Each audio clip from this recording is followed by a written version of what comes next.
Welcome, everybody. Dr. James Beckett, Sports Card Insights here with Rich Klein, and we're going to talk about an experience that Rich had, and I've had a related experience. People think it's easy to authenticate or grade, or anytime you have to give an opinion about something, there's problems if you're right, problems if you're wrong. The way you can be wrong, you can be saying something's not good if it is good, or saying it's good, but it really is bad. Anyway, thanks sponsors, Topps Panini, Upper Deck, Heritage Auctions, Huggins Scott Auctions, Mike Stadium Sports Cards, Burbank Sports Cards, ComC.com, and Beckett Media, Beckett Grading, Beckett Authentication. Welcome, Rich. Tell us about your experience. One of our fellow Beckett teammates of the past, Sam Moot, sent me a message that one of my signed cards was for sale on eBay. It was signed to a gentleman by the name of Ted Holden, who's no longer with us, but his widow, Kathy, has done a great job. She's even kept the ComC account going. My friend, Ted Straka, Ted buying a card signed to Ted, it makes perfect sense to me. With shipping and all that, paid over $100 for the card. So he wanted to make sure the card got well protected. PSA usually does the white plane show, so he gave it to PSA. PSA basically says, we can't authenticate this card. And he sends me a DM on Facebook yesterday saying, okay, why wasn't this done? And I said, I think I know why, but I'm going to have some fun. So I just posted on Facebook and Twitter, and I got a great reaction on Twitter, and it became viral. In Twitter saying, shaking my head, my own card, which I signed personally, PSA won't authenticate. And I do know why. And I want to stress this too before we continue. PSA is doing the right corporate thing. They don't know who I am. Other companies do, and that's okay. PSA had no exemplars of my signature. A couple of the other companies, JSA and BAS, do. But they did the right corporate thing in terms of the exemplar, but they didn't do the right corporate thing in terms of doing research on the set. I don't say I have problems, but I've written about that set.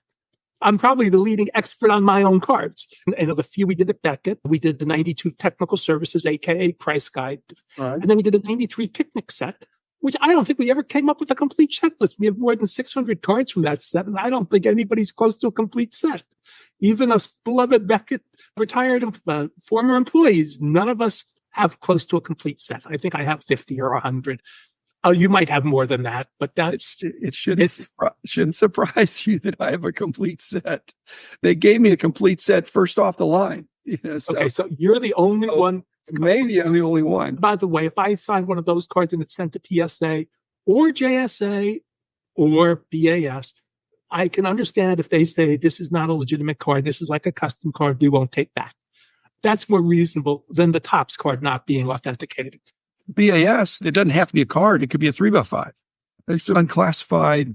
That doesn't have to be even a licensed card or anything, but they can't give the impression that it is a licensed card. They've got to be clear what it is. Just like a good card with a bad autograph, a good autograph with a bad card, they want to make clear it's not a 10 card.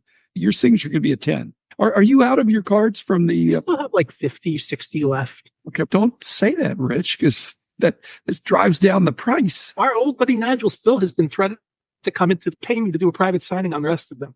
Teasingly, but if he pays me enough, I'll do it. Well, it's an enterprising young guy. He's not so young anymore. He just had his 40th high school reunion.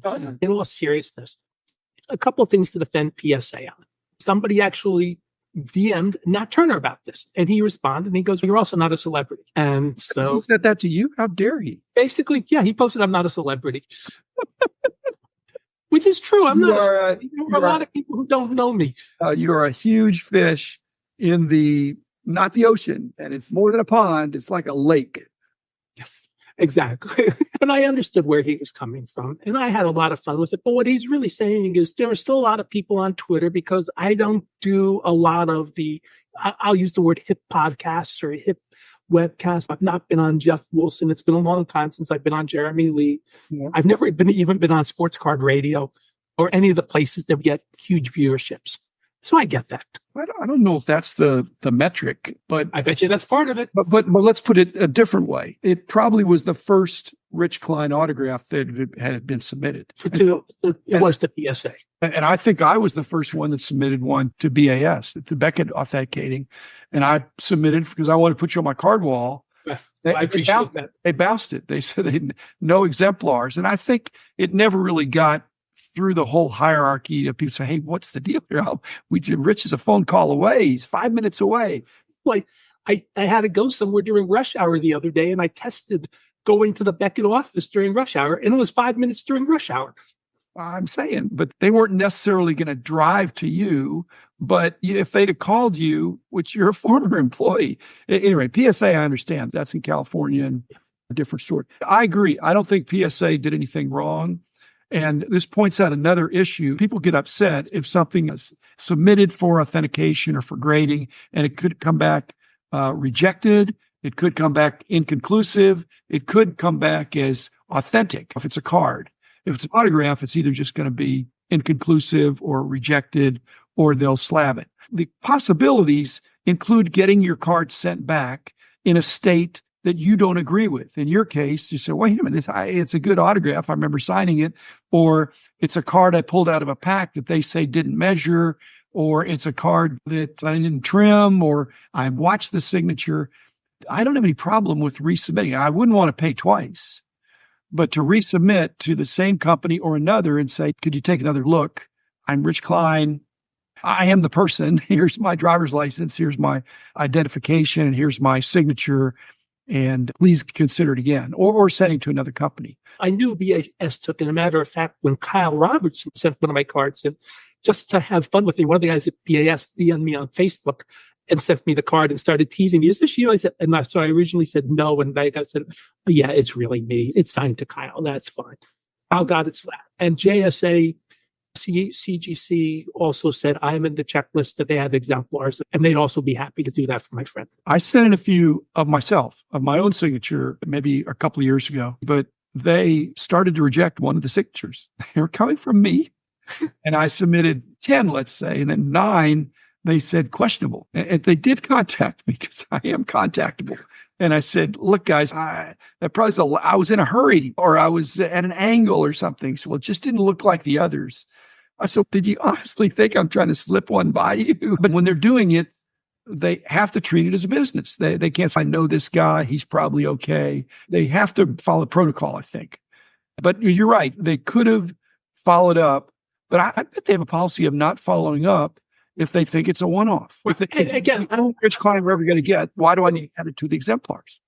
And I'm not worried about the signature part. I was a little annoyed, might not even be the right word, but was not researching the set because it's a legitimate Topps card. It is a legitimate Topps card. And for some reason, they also labeled it a Topps Gold card. Okay, but my point is, where's the checklist for the set? There really isn't a check. Okay. I did post an uncut sheet on Sports Collectors Daily back in the day. You can create a checklist. Okay, but if you go to published sources where checklists are found, you don't find it. In their defense, it's not a set that's widely known. I think a bunch of them are autographed. It was done for autographing purposes, I think. By the way, they could have checked the ComC checklist. You and I are both in that one. Yeah. Speaking of ComC, when my manager at the time, who's great, and you've interviewed him on your podcast, first got the card, he didn't accept it. And we were having our monthly one-on-one, and I go to him, was there a reason you rejected my Topps card? He took one look and said, I messed up. In the next day, we put it in. So it happens. Even ComC, my own employer, one of the very best ideas, missed it himself. Just a little research needed, but we're both now in the ComC checklist. Okay, what happened with Ken Golden? Ken Golden used to be... I think he had a special card for one of his auctions. I know. But he signed a bunch of it, and it really wasn't one of these major manufacturer cards. And PSA, I guess they're doing this now more because they're also now saying we're not going to take good autographs on custom cards. That, I think, falls somewhere in that. Apparently, they turned down a Ken Golden autograph. Even he was using to promote some auction. Again, the card was perfectly fine, and at least in my opinion, at the time, should have been accepted as an authenticated. At the time, was he part of collectors? Yes. Yeah, they didn't even authenticate one of their own fellow corporate people into a... Maybe they knew he was on his way out to be traded for a vault to be named later. Yeah, so... I'd rather have now the card, if there's one signed by him and his son, like you had the two of them on your pocket. Oh, absolutely. It would be such a cool card. Forget the value.